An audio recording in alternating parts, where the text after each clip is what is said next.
ijtimoiy tarmoqlarda bir hikoya chiqdi. Bir mushtipar onani boshidan o'tgan sinoat. Shunda hikoya qiladilarki, men otasiz 3 ta o'g'ilni voyaga yetkazdim. Katta qildim. Odamlarning xonadonida xizmatini qilgan paytim bo'ldi. Bevalik nomimga, iffatimga dog' tushirmadim. O'g'illarim katta bo'lishdi. Uylanganlaridan keyin ona endi bizga ruxsat bersangiz alohida bir yashab ko'rsak degan taklif bo'ldi. Nachora?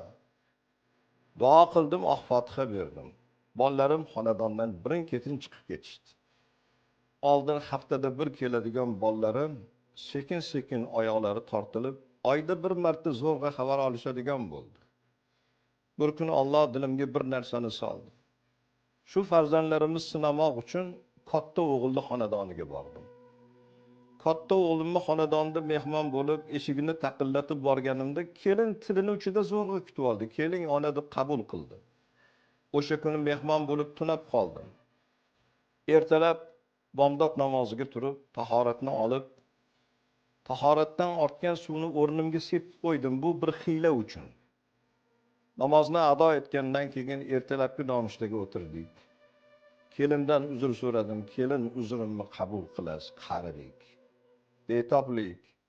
Men o'rinni bulg'ab qo'yibman degan gapni gapirsam, eshitmagan gapim qolmadi. Juda ko'p haqoratomuz gaplar, tavqinlanatli gaplarni kelin yuzimga soldi. O'g'limdan bir sado chiqarmikin desam, o'g'lim hech narsa gapirmasdan xotinning og'ziga qarab turdi. Dilim og'ridi. U ham yetmaganday ketayotganimda o'zim yotgan o'rnimni kelin o'zimga yudirdi. O'zimni o'rnlarimni, choyshaplarimni yuvib, dilim og'rib shu xonadondan chiqib ketdim. Oradan 3 kun o'tgandan keyin ikkinchi o'g'ilni xonadoniga bordim.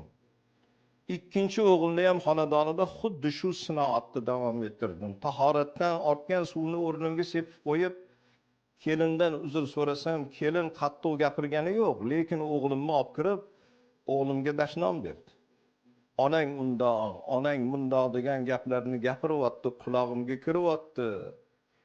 Bolam eshitib turibdi, lekin onam mehmon-ku degan gap o'g'ilning og'zidan chiqqani yo'q. Xuddi boshini egib aybdor odamday xotinga tobe bo'lib gapiga quloq soldi. Dilim og'ridi, chiqib ketdim. Oradan